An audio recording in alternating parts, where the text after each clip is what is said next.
Gujarat technological university ખાતે ગાંવ agritech startup કાર્યક્રમ પ્રાકૃતિક ખેતીના ગાંધીનગર જિલ્લાના પ્રગતિશીલ ખેડૂતો પર ઉપસ્થિત રહ્યા હતા।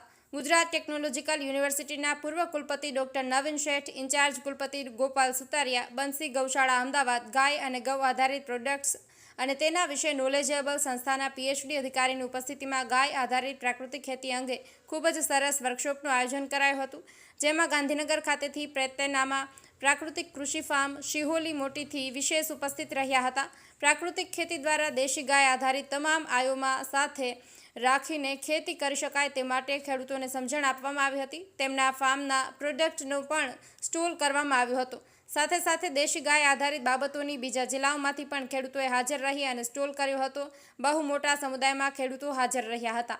આવનારા દિવસોમાં ખેડૂતે ગ્રામ, સમાજ, રાજ્ય અને દેશ વિદેશ આ પ્રાકૃતિક ખેતી કરવી જ રહી, અન્યથા અત્યારની સાંપ્રત પરિસ્થિતિ પ્રમાણે આપણે જોઈ રહ્યા છીએ તેમાં સુધાર લાવીને આવનારા દિવસોમાં હજુ ગુજરાત ટેકનોલોજીકલ યુનિવર્સિટી સાથે પ્રાકૃતિક ખેતી માટે વધારે સારી કામગીરી થઈ શકાય તે માટે ખૂબ જ સરસ બ્રેન સ્ટોર્મિંગ એન્ડ પેપર પબ્લિશિંગની બાબતોની પણ ચર્ચા થઈ હતી। અહેવાલ અમદાવાદ બ્યુરો, લોકાર્પણ।